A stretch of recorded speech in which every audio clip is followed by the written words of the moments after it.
What up, everybody? What's up, everybody?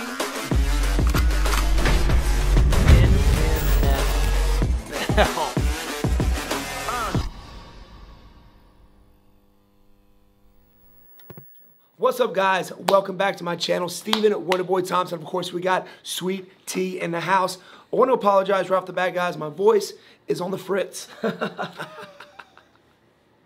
But anyway, I think I'm going through puberty again. You know, sometimes Does that mean Wonder Man is coming? You never know. Definitely not. No. But anyway, we're gonna recap on UFC Fight Island 7, and boy, was it awesome. It was intense. It delivered. Delivered. But anyway, so it was UFC Fight Island 7, first fight of the year. Yeah. 2021. Welcome. And it was kind of like, it was super similar, like, you know, you had fighters in the, you had fans in the seats. Fans in the seats. I'm not sure the exact number, how many they allowed, but they showed pictures of like the 15. Somewhat normal. That were there. So there were some cheering. So that was pretty cool. It's exciting to start having that happening again. First fight on ABC. Oh, so yeah. Public telly, like that's huge. big. That's huge. And what a main card we had. Let's get into it. What were your thoughts? You had Jingliang, the Leech, taking on, welcoming back Ponzinibbio from almost you know, a 2.5-year layoff. And it showed. And it showed. So what were your thoughts, WB? I thought Ponzinibbio was going to come out swinging like he normally does, but he was super hesitant. Like you said, he was really hesitant. And Jingliang, you know. Nailed it. Thank you. He did work, man. Went out there and put him to sleep. He did. Knocked him out.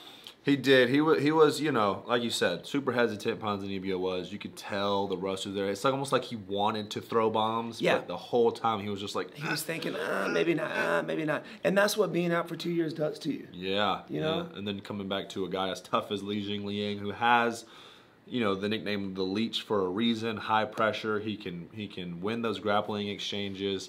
But he got it done with his striking. Bop, bop. Beautiful counter. Bip, bip. Hit him with that. Hit him with that two-piece. Pop, pop.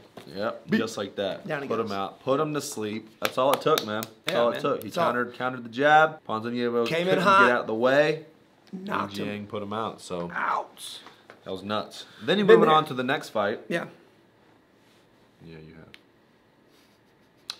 Moving on to the next fight. A couple of old dogs. Carlos Condit, Matt Brown. Which I faced Matt Brown, and dude, I think both of them looked tough. I think that was Carlos Condit's last fight. I think on his card, on his contract. So we'll see where he goes from there. If UFC will re-sign him or not. Don't know how many Matt Brown has left on his contract, but that was definitely a Carlos Condit win. I didn't agree with him winning all 3 rounds. I thought Matt Brown won the first round, and then Carlos Condit won the second and third round. But Carlos Condit pulled it off. I thought it was just going to be a striking exchange, but a lot of grappling in that fight. Yeah. I mean, rightfully, I guess, right decision by Matt Brown. We had talked about Carlos being the younger, more spry fighter, probably has the speed, obviously the vicious elbows and knees that can put you to sleep any moment. Matt Brown's never been known as a striker. He's just been known as like a tough brawler. Yeah, but he's knocked some dudes out, but he's not he known has for his knocked fast some. strike. That's right. So I think he was like, I'm not going to rely on my toughness this fight. We need to get in these grappling situations. Condit has been relatively easy to take down in the past. So, yeah, we did get a grappling exchange. Still had some blood. Still had some slicing and dicing. Which is, you know, that's what you expect out of these two guys. You know, blood, a lot of elbows, a lot of knees. But the thing was, Carlos Condit played very well off of his back. He's very good at sweeps, reversing things. So is Matt Brown. So there's a lot of, like, they were, like, rolling downhill like a can of worms out there, grappling. You know, that's how we say it down there. Looked like a can of worms. If you guys have ever seen a can of worms. Yeah. Do you just like buy a can of worms? Yeah, you go fishing. You know, you get a can of worm crickets. You know. Well, you said worms, but you can said of crickets. Worms. Like you a box of crickets. You get a box of crickets, not a can. Is it like can a of you worms? Like, shh, and then there's worms in there? No, or no. You gotta like No, it's just like a you just jar? unscrew it. You know what I mean? They'll put some Is it earth. a can or is it a jar? Probably a jar. I think what I've seen is a jar. They put like some earth in there and just put a bunch of worms in there. Scoop it up. Fishing. All right, well there you go. A little lesson for you guys. Can of worms. That's right. Finally. That's how we do it. Moving on to the main event. And The man, main some questions event raised of the evening. There was good and bad. There was good and bad. Wonderboy, I'll let you kind of explain the good. What was good about the fight? Obviously, other than, you know, just take it away. Okay. WB. What were the positive takeaways of the Holloway versus Kattar main event? I had Max Holloway winning, obviously. You did? And if he were to win it, it would be him just overwhelming him because he's known as a cardio fighter. He's been there so many times, those 5-minute rounds, and he just has cardio for days. He was relentless. I didn't expect him to beat Kattar like that. I really didn't. Anybody did. I really didn't, man. I mean, but now that I think about it, Kattar is known for his striking, right? Good boxing. He's a power hitter. He headhunts, and that's all he's got. Like, very rarely will you see him kick. He only goes to the head. So if you just miss those headshots, like, there was no adapting whatsoever out there to what Max was dishing out. Mm-hmm. And after the first 2 rounds of Max just being relentless with his striking, you know, just beat him with volume, and 2, every time Kattar threw a punch, Max slipped and came back with his own 2 or 3 strikes. And after something like that, 2 or 3 rounds of that, like, what else do you have? If you don't have anything else in your arsenal, you just have that 1-2 big heavy power shots, and this dude's piecing you up every time you throw a strike, almost, you know, staggered him twice in the second round. Like, he kind of just put Kattar in a box, and he couldn't figure his way out. Yeah. And I think that's what made Max Holloway look so great. I know everybody's out there, is this a new and improved Max Holloway? I just think it's the same Holloway we've been seeing. He found his flow state right off the bat. Yeah, he was. You know, when he fought Volkanovski, there was more that he had to think about. He had to think about the wrestling. He had to think about the striking. The power.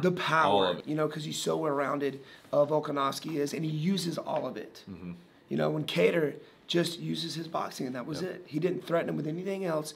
So Max was like, bro, this is it. You've got to do his flow state right off the bat, and it was over. Yeah, he got hit, but if you notice, he was just slipping. He was moving. Mm-hmm. He was rolling with the punches, which didn't do a whole lot of damage. And he doesn't even spar anymore, this guy, which I think at this point, it's smart, super smart. He's very young anyway. He's been in some really tough wars, so I think it's very smart for him. And just like myself, I very rarely do I do any hard sparring. Yeah. Most of it's touch sparring, drilling, mitt work, making sure my cardio's there. I've been doing this for years, and Max has been doing this for years, and a lot of these other guys have. So you know how to throw a punch. Yeah. You know? So why go out there and beat each other up in sparring? Mm-hmm. Take that unnecessary damage, you know, like you said. Yeah. So he looked phenomenal. He did. He broke like every striking record. Yeah, doubled it. I thought I had like 100. Wonderboy landed 171 significant strikes. Which is my record. Which is his record, and they were like, "Wow, 171, that's insane." Thanks a lot, Max. Just quadruple it. Why don't you? My goodness, dude threw over 700 something strikes. I don't know. The stats are insane. They're out there. Go check them out. But he looked amazing. But there are some questions in my mind. Number one would have to be, and maybe you can help me answer this question, is why were there so many strikes landed on Kattar? Why didn't his corner throw in the towel? Should they have thrown in the towel? Should the referee have stopped it? I mean, at this point in time, rounds 4 and 5, the fight was over. He had already been rocked. In the second round early. Okay, that said, as a fighter, me and Dad, me and my coach, we have this unwritten rule, so to speak, that, you know, I'm going to trust in the ref to do his job, right? And as a warrior, I wouldn't want my corner to throw in the towel. Yes, I know your corner is also there to look out for you, but as a warrior, like, that's like the last thing that I would want, how I would want to go out, right? Mm-hmm. Yeah, let the ref stop it, but it's even more demoralizing for me if my dad had to stop and throw in the towel. You know what I'm saying? Yeah. At any point out there, yeah, you may take a beating, but you may swing one time and end up ending the fight. As long as I'm standing and I'm covering up and somewhat blocking, which Kattar was taking some shots, yes, but he still was moving. He still was just trying to block. He was still throwing. Yeah, he was still trying to land. He was still the 5th round. He was trying to press forward and land some strikes. So That's just as a fighter, I would not want that. You know, I don't know if they've had that discussion with his coaches. I'm sure. You know what I mean? I know a lot of you guys out there would have been like, nah, man, he was okay.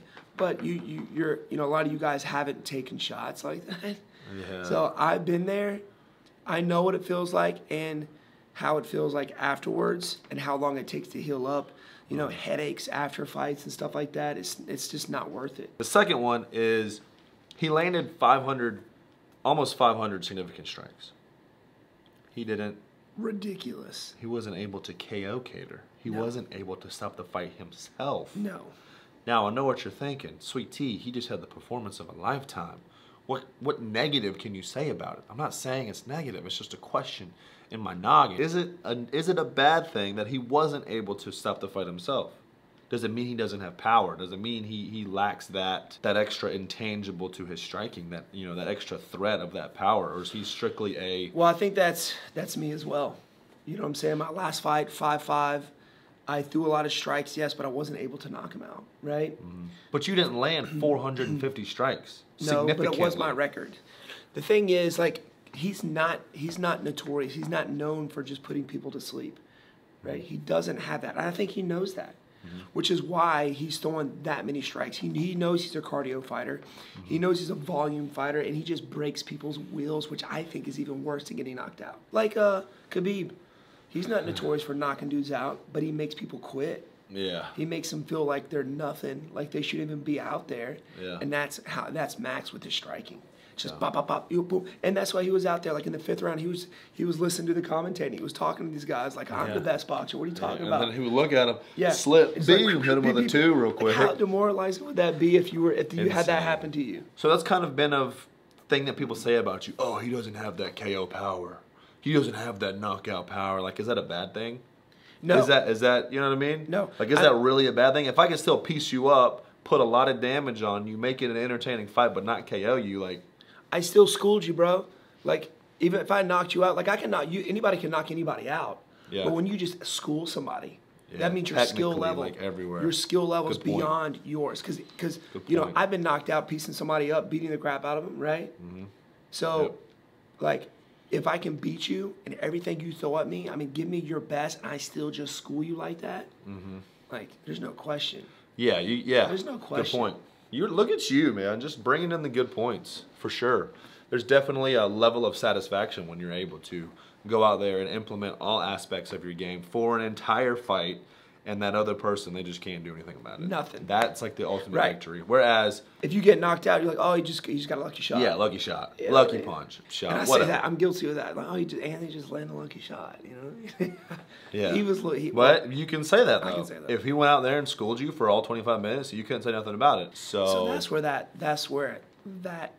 lies, right? So that's a lot of good info. I hope you guys enjoy that, a little bit of a breakdown. But before we go, we got a big one coming up on Wednesday, WB, in your weight class. 2 welterweights, top 10 fighters throwing down in the welterweight division in Michael Chiesa and Neil Magny. Both known for their grappling skills.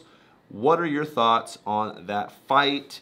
How do you see it going? Your prediction, go. I think stylistically with these guys, I think it's a great fight. Both known for their grappling, right? Not known for their striking. Yes, they have it, but they're more for their wrestling, their jiu-jitsu. It's good to see these guys going 5-5 rounds, right? I want to see these guys go 5-5. And yes, these are guys that I'm obviously on the radar because they're working their way up. But this is a hard one. I feel this is gonna go towards the Colby Covington and Usman prediction, that since they're both grapplers, it's going to kind of cancel each other out, and they're going to be forced to stand and bang with each other. I do think at some point in time, one or the other is going to look to try and wrestle or to tie him up. And I think Chiesa is going to be that guy because Neil Magny is the longer fighter. Yeah. And if Chiesa can't close that gap to get to land his strikes, he's gonna have a hard time on the outside. Yeah. So he's gonna have to look to close the gap to at least try and tie him up and try and work something from there. If it's the takedown, if it's just dirty boxing, that's how I see it happening. Do I know who's gonna win? This is a hard one. This is the tough one. Gun to your head, pick a winner, go. Dude, do you have a penny? No, I don't. I got a key fob. This is heads, backside's tails. Heads, Chiesa. Backside, Neil. There you have it. Neil Magny's going to win. So I think Magny has a clear striking advantage in terms of volume, busyness. Yeah. You said he's got the reach. And if it does play into that striking battle, I think Neil has the advantage. I think Magny will take it purely just pointing, just pop, pop, pop, pop, pop, you know, moving pop, pop, pop. But I think Chiesa's path to victory is in the grappling, using his size, using his strength, hemming Magny up. I think his jiu-jitsu is better than Magny's. Neil Magny, when he went against RDA, who's not really, I mean, he's known for jiu-jitsu, but he's been standing up at the time, you know, when he was coming up, knocking dudes out, and he out-grappled Neil. He submitted him. He did. You know, arm triangled, right? Yep. So that could be a possibility as well. Chiesa definitely going to be looking at that fight to find out, you know, some pointers. Guaranteed. So my official pick, in case you guys are wondering, I know you're like, oh, Tony, who are you going to pick? Sweet tea, come on now.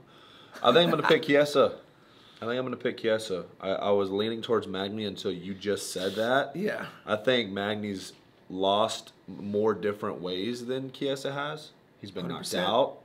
He's been battered on his feet. We saw that Lorenz Larkin just showed his legs. Leg kicks, man. He's looked great lately. Yes. And we call him the new and improved Neil. So. The new and improved Neil, but I think Chiesa is the bigger guy, the stronger guy, and I think he's going to take him down. And even though he used to fight at 155. He's like huge now. He's like walking over 200 pounds. Yeah, so this guy. There you have it. That's our picks. That's our UFC Fight Island 7 recap plus Magny Chiesa fight pick. We want to know your thoughts on the first card of the year, what you thought about the whole Max Holloway fight. Let us know, and then also let us know who you guys think is going to win between Michael Chiesa and Neil Magny. Oh yeah. Make sure you guys hit that subscribe button. We're going to be dropping another video later this week talking about the new and improved Conor McGregor versus the new and improved Dustin Poirier. You get all these veterans, just new and improving coming up here. This week is nuts. You got three fights, man. So you're going to be hearing from us, guys. So make sure you guys hit that subscribe button. Catch y'all later, alligator. After a while, crocodile. But for all that, ring the bell so you don't miss an upload. We missed.